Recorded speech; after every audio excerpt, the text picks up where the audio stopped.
The number one vintage collector coin, period, is that Morgan silver dollar. Now, not the new Morgan dollar series, which, by the way, 2025s are going to be out there rather soon. We are talking about the vintage coins, the Wild West coins, made from 1878 to 1904, and then again in 1921.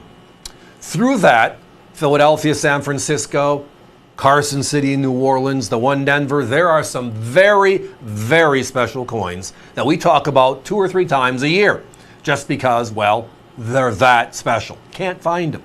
Well, tonight we got a couple on the show, so let's spend a few minutes on this one.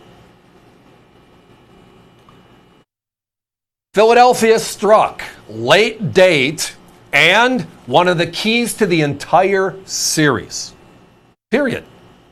So Philadelphia struck all 28 years that I referenced earlier, and they were also the ones responsible for the 8-tail feather, the first ever Morgan, back on day 1. So if there's 28 regulars plus the 8-tail feather, there are 29 Philadelphia mint struck Morgan dollars.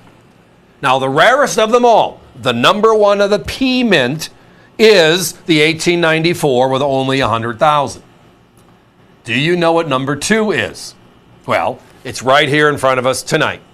Number 2 is the 1899. They made only 330,000 coins.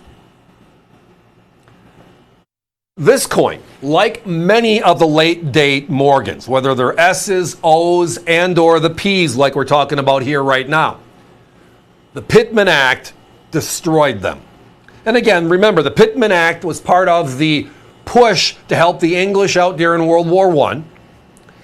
We couldn't send our Morgan dollars over because it would show we're in the war, and we were neutral at that time, President Woodrow Wilson, and we were neutral until later in the year, or later in the war, excuse me.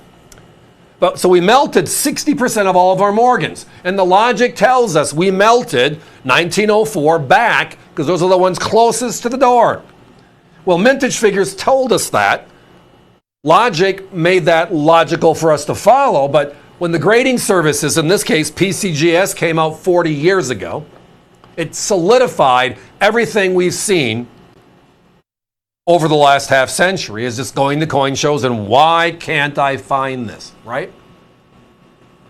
If you look at this coin and look at PCGS and the 40 years they've been doing this, in 40 years, 16,114. Why is that number significant? Well, listen to the 81S. The 81S, the most beautiful Morgan ever, right? The 81S. 300,000 coins in 62 or higher grade. This one, 16,114. I mentioned that 8-tail feather, that special, very special part of the Morgan dollar history. Only one of its kind, and it was a Philadelphia, right? It actually ranks number 4 on low mintage at give or take $1 million. So it's close to this one.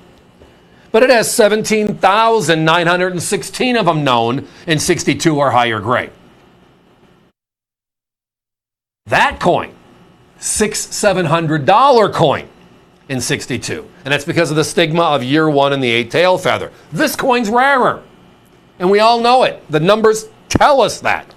The challenge is finding it. Many of you know that as a given. You go to a show, you want to find one of these special coins in a certain grade or higher to balance out what you're working with, and, well, it's not going to be there.